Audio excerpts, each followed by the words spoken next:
Hi friends, చాలామంది ఆడవాళ్ళు ఇలా పాత బ్లౌజు తీసుకొని దాన్ని ఎలాగుందో అలా కుట్టాలని చూస్తారు. ఇక్కడ నేను చూపించేది ఆ ఐడియానే ఫ్రెండ్స్.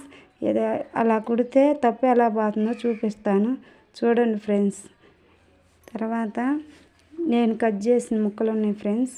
ఇది లైనింగ్ ముక్క కింద, అది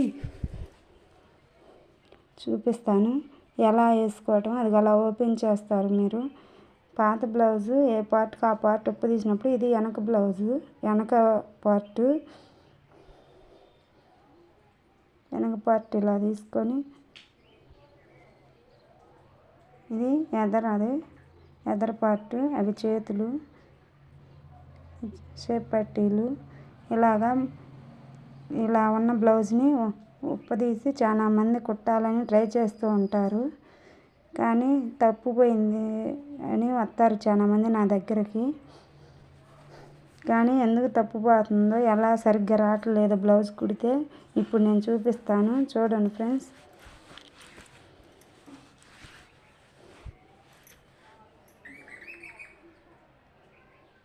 ఇలా క్లాత్ వేసుకొని నీట్గా ముడతలు లేకుండా నీట్గా పెట్టుకొని, ఎదర పార్ట్ ఇలాగా మూలాటంగా వేసుకోవాలి ఫ్రెండ్స్.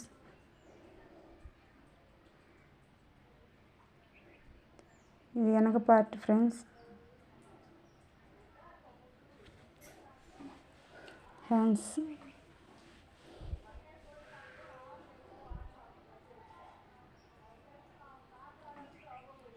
షేప్ పట్టీలు ఖాళీలో గ్యాప్లో ఇవి కట్ చేసుకోవచ్చు. ఇలా పెట్టుకోవాలి. చాలామంది తెలియక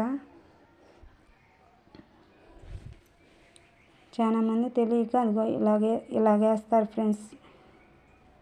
ఎదర పార్ట్ని అలా వేయకూడదు ఫ్రెండ్స్. ఇలా వేస్తే క్రాస్ కటింగ్ రాదు ఫ్రెండ్స్. అట్లా వేయకూడదు, అదే చేసే పెద్ద తప్పు. అలా వేస్తే బ్లౌజు కరెక్ట్గా రాదు. ఇలా వేసుకోవాలి.